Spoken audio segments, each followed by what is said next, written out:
بالعموم آپ کی جو آراء سامنے آتی ہیں تو لوگ کہیں نہ کہیں اس کو اٹیچ کرتے ہیں سر سید احمد خان کے اصول تفسیر کے ساتھ۔ میں چاہتا ہوں کہ آج آپ سے ان کے دو بہت نمایاں اصول تفسیر جنہوں نے اپنی کتاب میں بیان بھی کیے، کم و بیش 16 صفحے کی ان کی 16 پاروں پر مشتمل ان کی تفسیر شائع بھی ہوئی، ان پر آپ کے نقطہ نظر کو جانوں اور یہ سمجھوں کہ آپ کا زاویہ نظر اس بارے میں کیا ہے۔ سر سید احمد خان بہت وضاحت سے بات لکھتے ہیں کہ قرآن مجید کو سمجھنے میں کہیں پر عقل اور نقل میں اختلاف ہو رہا ہے تو عقل کو ترجیح دی جائے گی، اور دنیا کا ہر عمل تعلیل اور تسبیب علت و سبب کے قانون کے تحت چل رہا ہے، لہٰذا جہاں کہیں اس کی خلاف ورزی نظر آئے گی ہم اس کی تعویل کریں گے، اس کے نتیجے میں جنت جہنم کا تصور ہو، فرشتوں کا تصور ہو، معجزات کا تصور ہو، انہوں نے اس کی توجیہ کی، تعویل کی۔ آپ کا اس بارے میں کیا نقطہ نظر ہے؟ میں اس پورے نقطہ نظر کو آخری درجے کی غلطی سمجھتا ہوں۔ میرے نزدیک یہاں عقل کا لفظ ہی غلط استعمال کیا گیا ہے۔ ہم مشاہدات کے اسیر ہو جاتے ہیں، یعنی ایک چیز ہم روزمرہ دیکھتے ہیں، عام حالات میں ہمارے تجربے میں آتی ہے، اس کے بارے میں یہ خیال کر لینا کہ یہ کوئی حتمی ظہور ہے، یہ ہو گیا ہے۔ یہ غلطی ہے جس میں بعض اوقات لوگ مبتلا ہو جاتے ہیں۔ یعنی انسانوں کا مشاہدہ آج سے 200 سال پہلے کیا یہی تھا؟ اگر کوئی شخص اس وقت یہ بیان کرتا کہ ایک ایسا دن بھی آئے گا کہ ہم ایک کمرے میں بیٹھے ہوں گے اور ساری دنیا ہماری بات سن رہی ہوگی، بلکہ اگر آسمان کے اوپر بھی کوئی سیاروں میں بیٹھی ہوئی مخلوق ہو تو وہ بھی سن لے گی، سن سکتی ہے، اس کو کوئی باور نہ کرتا۔ تو یہ چیز مشاہدے کے تو خلاف تھی، لیکن کیا یہ عقل کے بھی خلاف تھی؟ عقل کا مطلب کیا ہے؟ عقل کا مطلب یہ ہے کہ جو آپ کو شواہد دستیاب ہیں آپ ان سے استنباط کر کے کسی چیز کو سمجھیں۔ اسی طرح عقل جب کچھ مقدمات یا کچھ محکمات کا تعین کر لیتی ہے تو اس کے لازمی نتائج خواہ وہ مشاہدے میں آ رہے ہوں یا نہ آ رہے ہوں وہ عقلی استنباط ہی سمجھے جاتے ہیں۔ اس وقت آپ دیکھیں کہ آپ کی موجودہ سائنسی دنیا ہے جس میں عقیدے کی حد تک نظریہ ارتقاء کو مان لیا جا گیا ہے، بلکہ صرف حیاتیاتی میں نہیں اور بھی بہت سی چیزوں پر، تاریخ کے عمل پر، افکار کے ارتقاء پر، بہت سے سیاسی معاملات کی تجریج پر بھی اس کا اطلاق کیا جاتا ہے۔ تو اس درجے میں ہے، لیکن یہ جن مظاہر یا جن شواہد پر مبنی ہے ان میں سے ایک چیز بھی نہیں ہے کہ جس کو دکھایا جا سکتا ہو۔ یعنی ماضی کی ایک داستان ہے، آپ کیا کرتے ہیں؟ کچھ شواہد دیکھتے ہیں، کچھ آثار دیکھتے ہیں، ان سے استنباط کرتے ہیں، اور استنباط غلط بھی ہو سکتا ہے، استنباط صحیح بھی ہو سکتا ہے، لیکن عقلی عمل تو یہی استنباطی عمل ہے۔ عقلی استدلال اصلاً استنباطی استدلال ہوتا ہے۔ اگر مجھے آپ سورج دکھا دیں گے تو اس کے لیے تو کسی عقلی استدلال کی ضرورت نہیں۔ تو اس لیے میرے نزدیک یہاں عقل کا لفظ ہی غلط استعمال کیا گیا ہے۔ جب آپ ایک بنیادی مقدمے کو قبول کر لیتے ہیں اور عقلی طور پر قبول کرتے ہیں، یعنی یہ ایک بنیادی مقدمہ ہے نا کہ اس کائنات کا خالق ہے۔ اب جب میں مان لیتا ہوں کہ کائنات کا خالق ہے اور اس کی کچھ صفات ہے تو اس کے بعد اس کے کچھ تقاضے ہوں گے جو پھر عقلی طور پر ماننے ناگزیر ہو جاتے ہیں۔ یعنی کسی اصل کو مان کر اس کے فروع کا عقل استنباط کرتی ہے، کچھ فروع کا مشاہدہ کر کے اس سے کسی اصل کا استخراج کرتی ہے۔ تو یہاں عقل کا لفظ ہی غلط استعمال کیا گیا ہے۔ اسی طرح یہ بات کہ یہ کارخانہ علت و معلول کا کارخانہ ہے، یہ مشاہدے کی چیز ہے، لیکن یہ علت و معلول کا کارخانہ کیا خدا کو پابند کر کے بیٹھ گیا ہے؟ کائنات کے خالق کو پابند کر کے بیٹھ گیا ہے؟ یہ تو اس کا بنایا ہوا قانون ہے۔ یعنی ہم انسان ہیں، ہم نے بہت سی ایجادات کی ہیں، وہ ایجادات کسی قاعدے کسی قانون پر ہوتی ہیں۔ جہاز بھی اڑتا ہے تو کچھ قواعد ضوابط ہیں، کچھ آلات کے خاص طریقے سے کام کرنے ہی سے اڑتا ہے، لیکن کیا ہمارے فکر پر، ہماری قوت ایجاد پر، ہماری ندرت عمل پر بھی اس سے کوئی پابندی لگ گئی ہے؟ تو یہ اللہ تعالیٰ کو بہت پستی میں قیاس کرنا ہے۔ تو میں اس چیز کو بھی بالکل درست نہیں سمجھتا۔ علت و معلول کا یہ کارخانہ اس لیے چل رہا ہے کہ اس پر اعتماد ہی سے ہم انسان بہت سے کام کرتے ہیں. اسی پر اعتماد ہے کہ جس کے نتیجے میں یہ سائنس کا علم پیدا ہوا ہے، جس کی بنیاد پر ہم یہاں سے اٹھتے ہیں اور آسمان کی وسعتوں میں پرواز کرنے کا حوصلہ کرتے ہیں. یہ سب چیزیں اسی وجہ سے. اگر یہ علت و معلول کا معاملہ اللہ تعالیٰ نے نہ رکھا ہوتا تو پھر تو کسی چیز کے اوپر اعتماد کرنا ہی ممکن نہیں تھا. ہم بالکل سکڑ سمٹ کر بیٹھ جاتے. لیکن یہ علت و معلول کا کارخانہ جس کا بنایا ہوا ہے کہ وہ بھی اس کا پابند ہو گیا ہے. تو یہاں مشاہدے کو عقل سمجھ لیا گیا ہے، علت و معلول کے عمومی عمل کو انسانی زندگی سے اٹھا کر اس کا اطلاق خدا پر بھی کر دیا گیا ہے. میں ان چیزوں کو آخری درجے میں غلط سمجھتا ہوں. ٹھیک، ہم صاحب کچھ مثالیں میں آپ کے سامنے رکھتا ہوں اور سمجھنا چاہتا ہوں کہ آپ نے اس فرق کو تو واضح کیا، لیکن اگر کہیں پر ہمیں اس تصور کو مانتے ہوئے جو سر سید احمد خان کا ہے قرآن مجید میں کوئی ایسی بات نظر آتی ہے جو ان کے نقطہ نظر سے میل نہیں کھا رہی، تب تو یہ مجبوری بن جاتی ہے کہ جو قرآن کہہ رہے ہیں ہم اس کو مانیں. لیکن انہوں نے ان کی بھی بعض چیزوں کی تعویل کی چند مثالیں میں آپ کے سامنے رکھتا ہوں. مثلا میرے سامنے یہ جنات اور شیاطین کے بارے میں ان کے تصورات میں تفسیر کا ایک اقتباس ہے. وہی فرماتے ہیں کہ ان آیتوں میں جن کا لفظ آیا ہے اس سے مراد وہ پہاڑی اور جنگلی آدمی ہے جو حضرت سلیمان کے ہاں بیت المقدس بنانے کے لیے کام کرتے تھے. اب سوال میرا یہ ہے کہ چلیں ایک چیز ان کو لگا خلاف عقل ہے، جن کا تصور ہونا خلاف عقل ہے، تو اب وہ جن کے لفظ سے پہاڑی آدمی کیسے انہوں نے برآمد کیا، اس کی میتھڈالوجی کیا ہے؟ پہلے تو اس چیز کی تصحیح کی ہے، یہ خلاف عقل نہیں خلاف مشاہدہ ہے. یعنی جو اصلی غلطی ہو رہی ہے وہ یہ ہے، جن میں نے نہیں دیکھے، آپ نے نہیں دیکھے، بہت سے انسانوں نے نہیں دیکھے، تو یہ خلاف مشاہدہ ہے. ٹھیک، تو کیا مشاہدہ آخری درجے میں ہمارا علم ہے؟ ہمارے تو مشاہدات ایک دہقان کے، ایک کسان کے، ایک جنگل میں رہنے والے انسان کے مشاہدات سے شروع ہوئے اور آج آفاق کے مشاہدات میں تبدیل ہو رہے ہیں. ہم نے اپنے گرد و پیش میں چند جانوروں کو دیکھا، اب ہم جب پوری دنیا میں نکلے تو اندازہ ہوا کہ مخلوقات کی اصناف کی کوئی حد ہی نہیں ہے. ایسے ایسے جزیروں میں جا پہنچے جہاں پودوں کی ایسی قسمیں ہیں، جانوروں کی ایسی قسمیں ہیں، نہ کبھی سنی، نہ کبھی دیکھی، نہ دنیا کے کسی اور خطے میں پائی جاتی ہیں. تو اس وجہ سے یہ مشاہدے کی اثارت ہے جس کو بیان کیا جا رہا ہے. تو مشاہدہ بالکل اور چیز ہے اور عقل بالکل اور چیز. عقل کا تو کام ہی یہی ہے کہ وہ مشاہدات سے جو محسوس ہوتے ہیں، یعنی حواس کی گرفت میں آتے ہیں، ان سے غیر محسوس کا استنباط کرے. عقل کرتی یہی ہے. تو میرے نزدیک تو جب یہ کہا جاتا ہے نا یہ خلاف عقل ہے، جنات کا وجود یا فرشتوں کا وجود نہیں، یہ خلاف مشاہدہ ہے. تو چنانچہ جب اللہ تعالیٰ کو ہم مان لیتے ہیں اور عقلی طور پر مان لیتے ہیں، جب اللہ کے رسول کو مان لیتے ہیں اور عقلی استدلال سے مان لیتے ہیں، جب یہ تسلیم کر لیتے ہیں اور عقلی استدلال سے تسلیم کر لیتے ہیں کہ قرآن اللہ کی کتاب ہے، تو پھر ہمارے مشاہدات سے ماوراء عالم کے مشاہدات کے بارے میں ہمیں اطلاع ملتی. یہ ایسے ہی ہے کہ جیسے اس وقت مریخ پر ایک گاڑی گئی ہوئی ہے، وہ وہاں کے بارے میں کوئی اطلاعات نشر کرنا شروع کر دیں. ممکن ہے کہ وہ بالکل ہی ہمارے پہلے علم اور مشاہدے کی نفی کرنے والی ہوں، تو پھر کیا انکار کر دیں گے ان کا؟ تو جو اطلاعات ہمیں قرآن مجید سے ملی ہیں وہ اطلاعات ایک دوسرے ذریعہ علم سے ملی ہیں. اس ذریعہ علم پر گفتگو ہوگی کہ وہ قابل اعتماد ہے یا نہیں.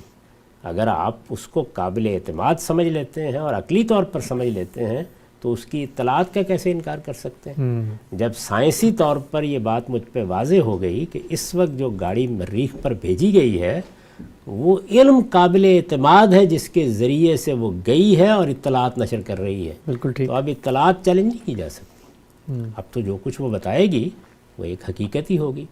تو اس وجہ سے یہ مقدمہ بھی ایک باطل مقدمہ ہے. جب اللہ کی کتاب کسی چیز کو بیان کرتی ہے تو اس کے بعد میرا مشاہدہ، پوری دنیا کا مشاہدہ، وہ جو جی چاہے کہتا رہے، بات وہی سچ اور وہی حق ہے جو اللہ کی کتاب نے بیان کر دی ہے. تو اس لیے اللہ کی کتاب میں دیکھا جائے گا. اور اللہ کی کتاب میں دیکھنے کا کیا طریقہ ہے؟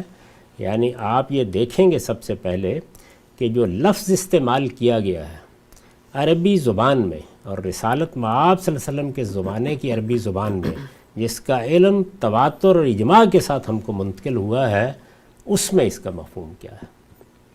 اس کے سوا کوئی دوسرا طریقہ اختیار نہیں کیا جا سکتا۔ ہمارے زمانے میں جن لوگوں نے لفظ کے لسانی تحلیل کو سامنے رکھ کر ان کے معنی متعین کرنے کی کوشش کی، انہوں نے اپنی طرف سے نیا قرآن ایجاد کیا ہے۔ اچھا، یہ آخری درجے کی گمراہی ہے جس کو ہم نے دیکھا ہے اور علم کی دنیا میں دیکھا ہے۔ تو یہ تو اصولی بات ہے کہ لفظ کا مفہوم کیا ہے، وہ جس جگہ استعمال ہوا ہے وہاں جملے کی تالیف کس مفہوم کو قبول کرتی ہے، سیاق و سباق کس چیز کی تصدیق کرتا ہے، بس یہی چیزیں دیکھی جائیں گی۔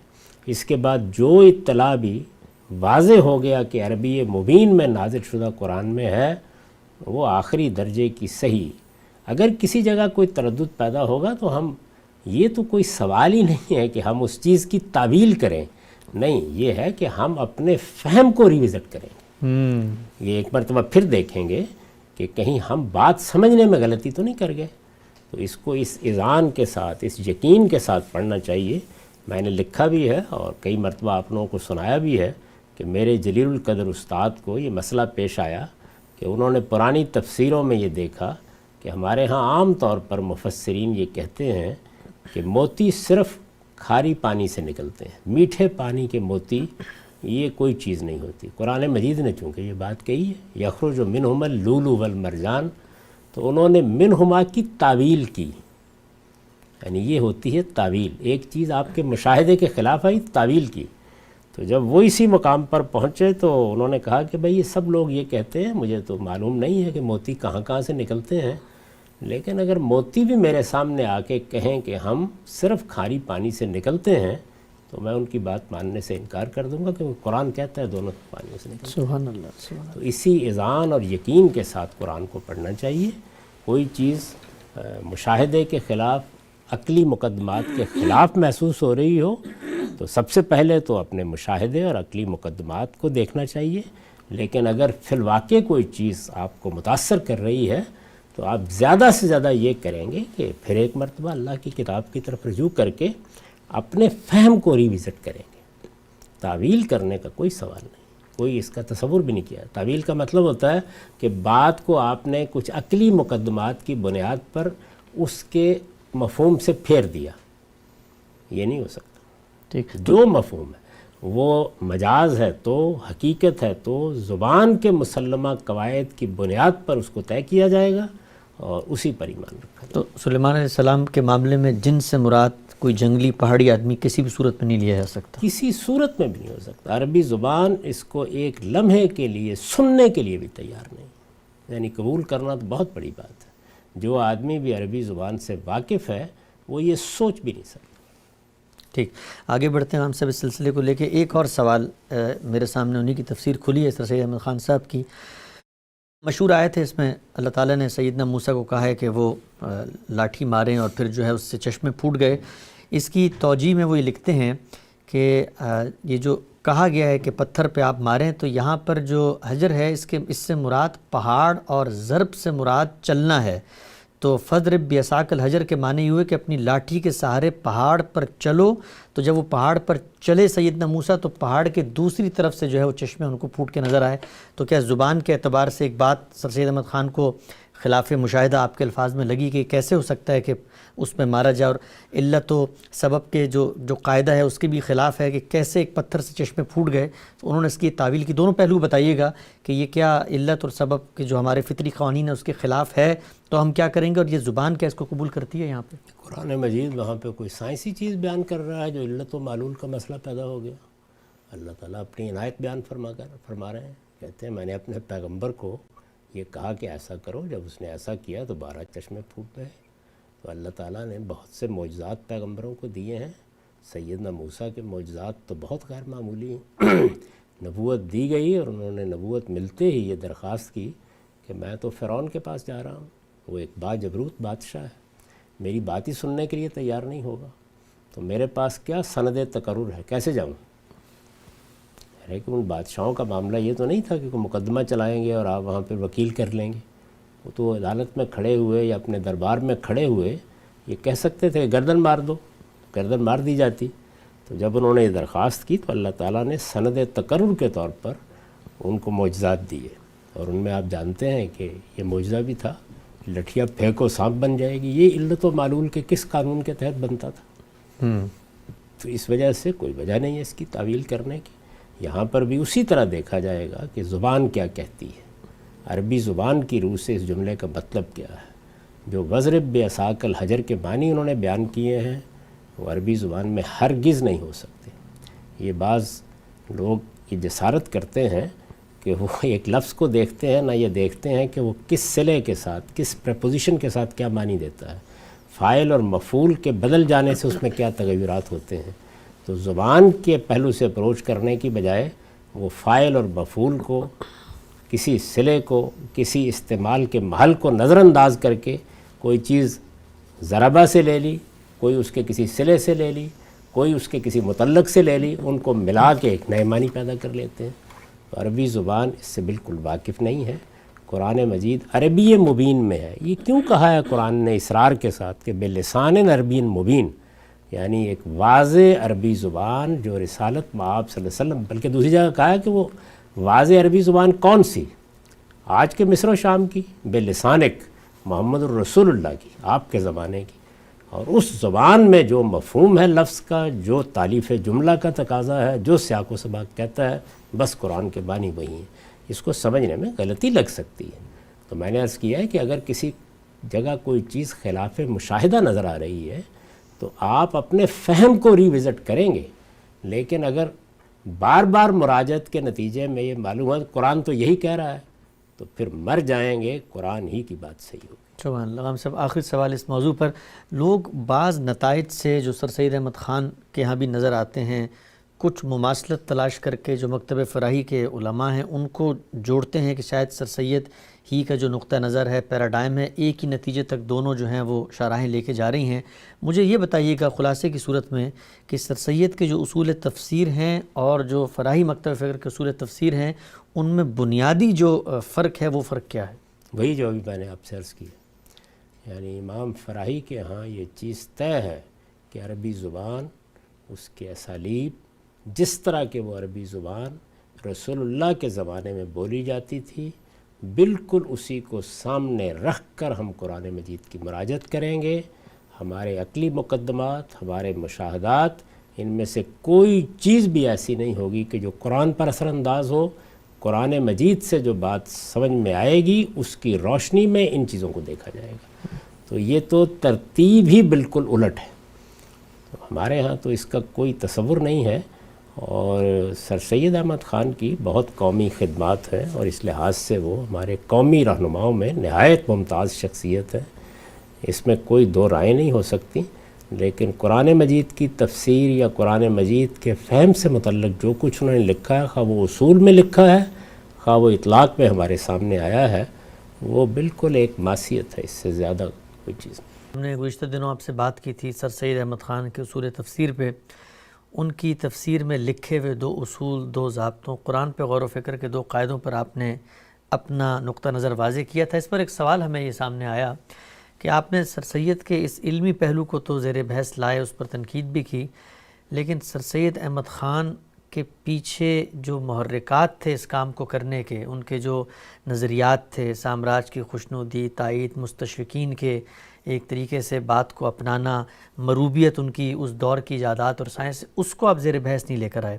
ہمارے ہاں بالعموم یہ ہوتا ہے کہ جب ہم کسی پہ تنقید کرتے ہیں تو ہم یہ بتاتے ہیں کہ یہ فکر اس کے یہاں پیدا کیسے ہوئی، اس کی محرکات اور نیت، اور اصل میں وہ کرنا کیا چاہ رہا تھا۔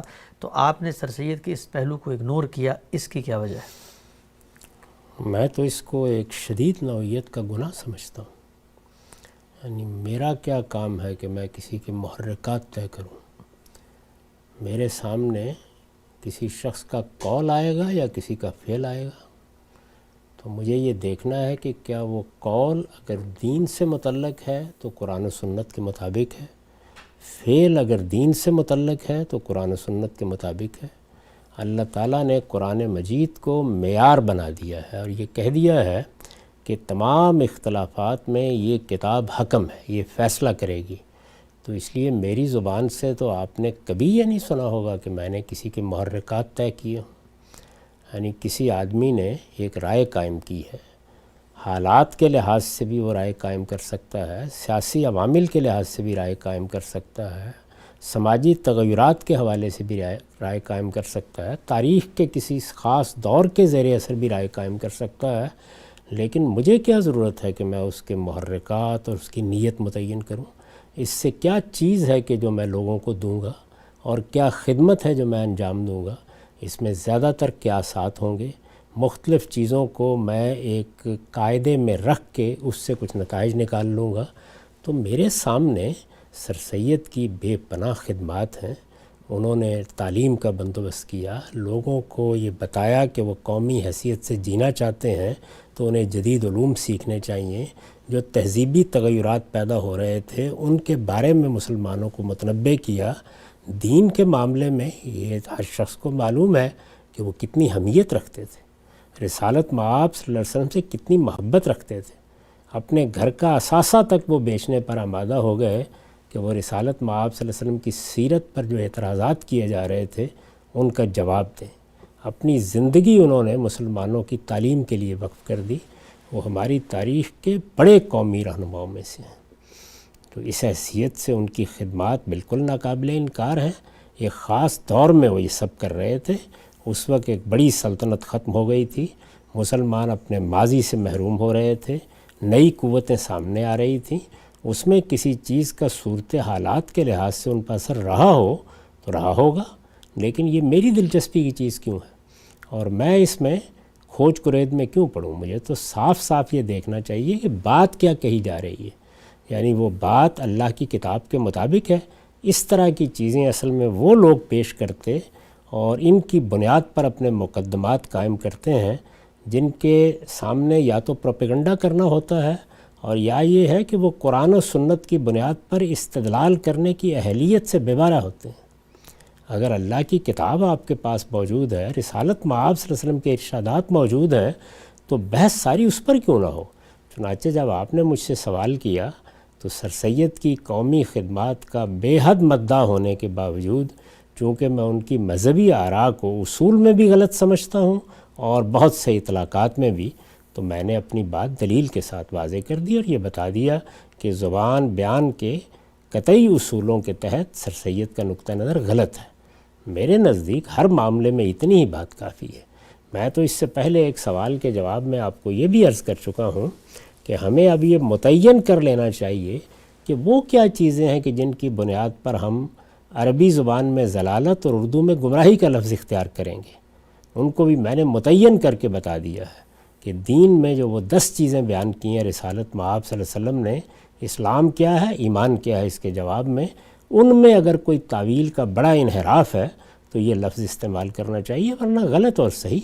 ایک آدمی نے ایک رائے قائم کی ہے، قرآن کی کسی آیت کو ایک طرح سمجھا ہے، کوئی اصول قائم کیا ہے، وہ اگر غلط ہے اور میں بتا سکتا ہوں کہ وہ ان دلائل کی بنیاد پر غلط ہے، تو مجھے محرکات کیوں تلاش کرنے ہیں اور کیوں ان چیزوں کے درپے ہونا ہے؟ قرآن مجید نے یہ ہدایت فرمائی ہے. اگر آپ وہ 10 احکام پڑھیں جو سورہ بنی اسرائیل میں بیان ہوئے ہیں اور جو احکام 10 ہیں، تو اس میں فرمایا کہ لا تقف ما لیس لک بہ علم. ان چیزوں کے درپے نہیں ہونا چاہیے جن کا ہم علم نہیں رکھتے. تو یہاں کیا ہوگا؟ اندازے ہوں گے، قیاسات ہوں گے، ظنون و اوہام ہوں گے. اور ہمیں سورہ حجرات میں یہ تلقین کی گئی ہے کہ اجتنبوا کثیرا من الظن ان بعض الظن اسم. میرے ساتھ تو جن لوگوں نے آخری درجے کی زندگی میں زیادتی کی ہے، میں نے کبھی ان کے محرکات بھی بیان نہیں کیے. تو میں اس کو انسان کے اخلاقی وجود کی اہانت سمجھتا ہوں کہ وہ دوسروں کے محرکات تلاش کرے، ان کی نیت پر حملہ آور ہو، اس کے بارے میں اس طرح کے تبصرے کرے. میرے نزدیک جو کچھ بھی ہم ہیں، ہمارے جو بھی محرکات ہوں گے، ان کا ظہور کن شکلوں میں ہوگا؟ اس سے کوئی ماتھے پر لکھا ہو تو نہیں آ جائے گا نا. اس کا ظہور یا قول میں ہوگا یا فعل میں ہوگا.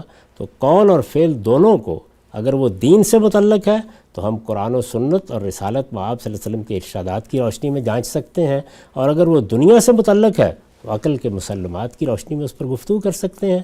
تو آخر ہمیں اس چیز کے درپے ہونے کی ضرورت کیوں؟ ٹھیک ہے، ہم سب بہت ہی تفصیل سے آپ نے بیان کیا. چلیں، سر سید کے بارے میں تو ہم سب جانتے ہیں، مانتے ہیں، قومی رہنما تھے، ان کی بڑی بے پناہ خدمات ہیں، مسلمان بھی تھے. لیکن ایک استدلال یہ پیش کیا جاتا ہے کہ ایک پورا نقطہ نظر، ایک نظریہ، ایک مکتبہ فکر ہے مستشرقین کا، ان کی تو نیت ان کے اعمال میں ڈھل چکی ہے، وہ تو بیٹھے ہی اس لیے ہیں کہ اسلام کے اندر سے کیڑے نکالنے ہیں، مذہبی فکر کو کریدنا ہے، لوگوں کو متنفر کرنا ہے، تو پھر ان کی محرکات کو تو ہم زیر بحث لا سکتے ہیں، وہ تو نہ مسلمان ہیں اور ان کی نیت تو اعمال میں ڈھل چکی ہے۔ وہ بھی انسان ہے، وہ بھی اللہ کی مخلوق ہے، وہ خدا کے کنبے کے افراد ہیں، ان کے بارے میں بھی میں یہ طریقہ کیوں اختیار کروں؟ اللہ تعالیٰ نے کیا یہ تعلیم مجھے صرف مسلمانوں کے بارے میں دی ہے کہ مجھے بدزنی نہیں کرنی چاہیے؟ تو وہاں بھی میں محرکات طے کر کے کیا کروں گا؟ آخر ضرورت کیوں ہے؟ دیکھیے، ہم بعض اوقات مغربی فلسفے، مغربی فکر پر تنقید کرتے ہیں تو اس لیے تنقید کرتے ہیں کہ ہمیں کوئی مغربی فکر سے یا ان کے فلسفے سے دشمنی ہو گئی ہے، ہم اس کو غلط سمجھتے ہیں۔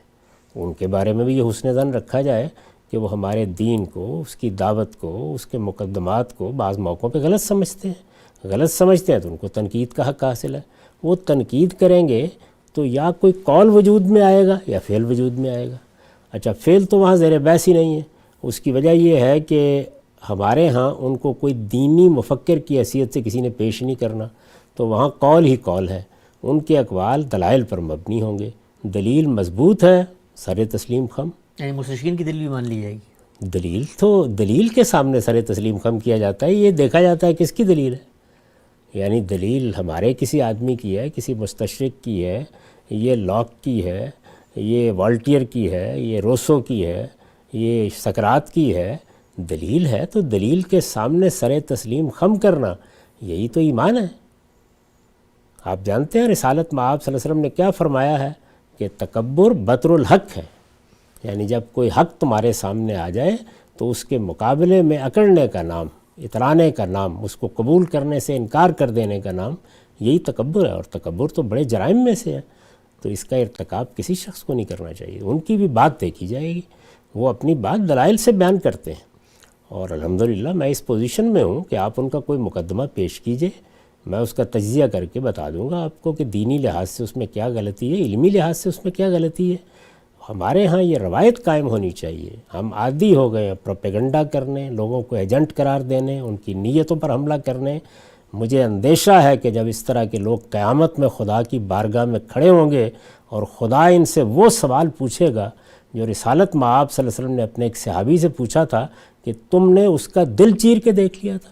سارے کرائن اس صحابی کے حق میں تھے، یعنی تلوار وہ سونتے ہوئے تھے، عین میدان جنگ میں تھے، اس میں اس شخص نے کلمہ پڑھا تھا، تو رسول اللہ نے فرمایا کہ وہ جب کلمہ لے کے آ جائے گا تو یہ بتاؤ اس وقت کیا کہو گے؟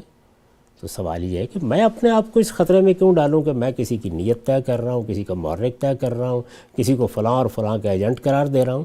بھائی میرے سامنے یا قول ہے یا فعل ہے، میں اس کا تجزیہ کرنے کی الحمدللہ صلاحیت رکھتا ہوں، میں وہ تجزیہ کروں گا، دلائل کے ساتھ بات بتا دوں گا، اور اگر اپنے تجزیے میں کسی وقت قاصر رہ جاؤں گا تو اپنا علم بڑھاؤں گا۔ تو یہ کیا طریقہ ہے؟ میں اس کو بالکل غلط سمجھتا ہوں، اور میری پوری زندگی اس سے خالی ہے۔ اگر کبھی کسی جگہ مجھ سے بھی اس معاملے میں تجاوز ہوا ہو تو میں اس پر اللہ تعالیٰ سے استغفار کرتا ہوں۔